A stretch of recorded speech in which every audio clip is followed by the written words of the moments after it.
Nous, en Charente-Maritime, le placement éducatif à domicile tend à être une des modalités d'accompagnement de plus en plus présentes sur le territoire et qui nous offre plein de possibilités pour travailler à partir du domicile et du coup s'intéresser vraiment aux ressources et aux compétences des familles.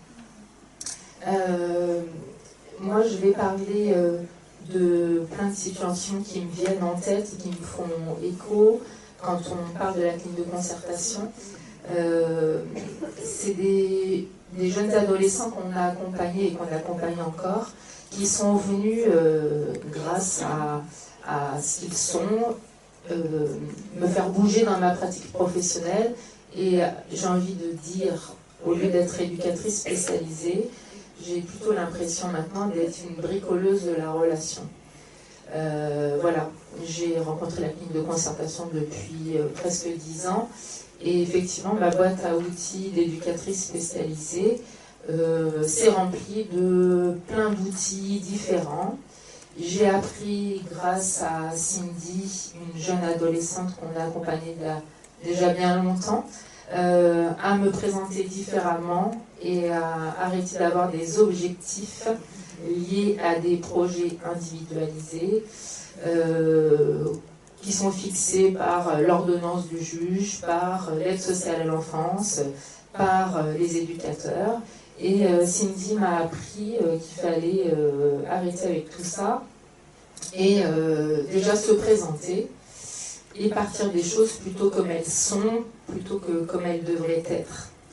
Donc Cindy, c'est une jeune adolescente qui était désocialisée et déscolarisée depuis pendant 2 ans, donc qui vivait en reclus chez elle.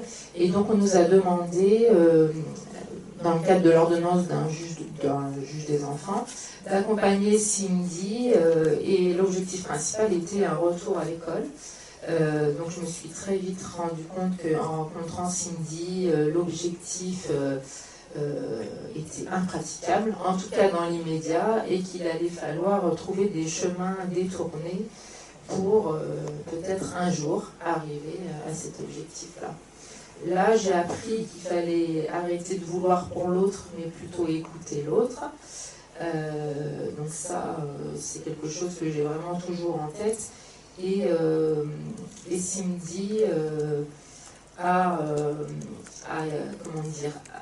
m'a aidé à dépasser la présentation comme on peut faire de manière très conventionnelle, à se présenter comme un professionnel, mais plutôt d'aller sur quelque chose de plus personnel, des compétences spécifiques comme on nomme dans la clinique de concertation, et de parler de soi avant tout et de se rencontrer différemment. Donc Cindy m'a appris à parler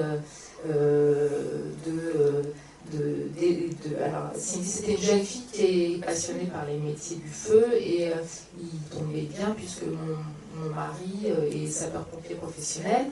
Et du coup, je me suis mis à parler de ça avec elle, mais pour moi, au départ, c'était très étrange de parler de ça parce que ça faisait partie aussi de ma vie privée. Donc, je me demandais ce qu'elle me faisait faire là-dedans. Et finalement, je me suis rendu compte qu'en livrant des choses, forcément, la relation devenait de plus en plus intense et nous avons pu travailler dans quelque chose de plus agréable pour elle, moins douloureux, et on a pu avancer petit à petit. Quand les parents se sont rendus compte que la relation était nouée par des choses comme ça, eux se sont détachés du fait que leur fille n'était pas à l'endroit voulu, parce qu'à 16 ans, on est encore dans l'obligation, avant 16 ans, on est dans l'obligation scolaire, etc.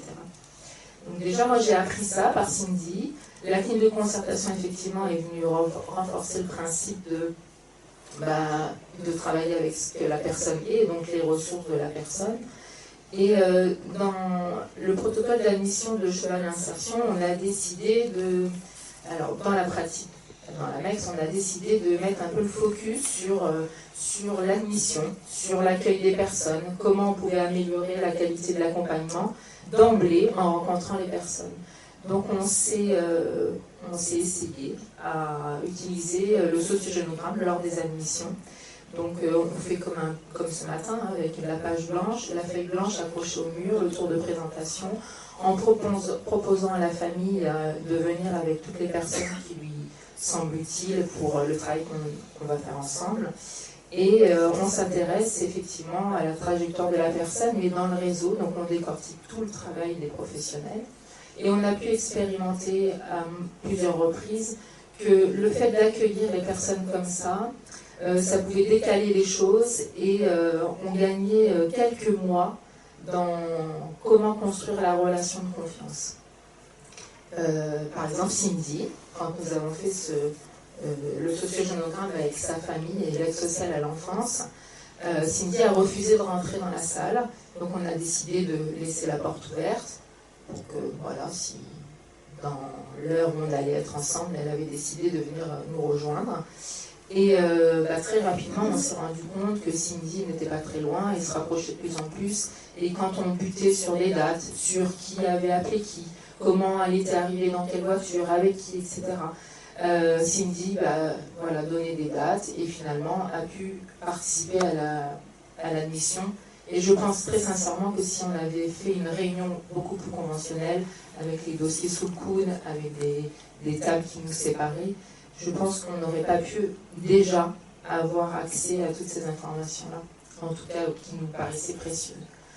Je pense aussi à la clinique de concertation qui nous aide en tout cas à faire des propositions différentes, qui nous aide à inverser les tendances.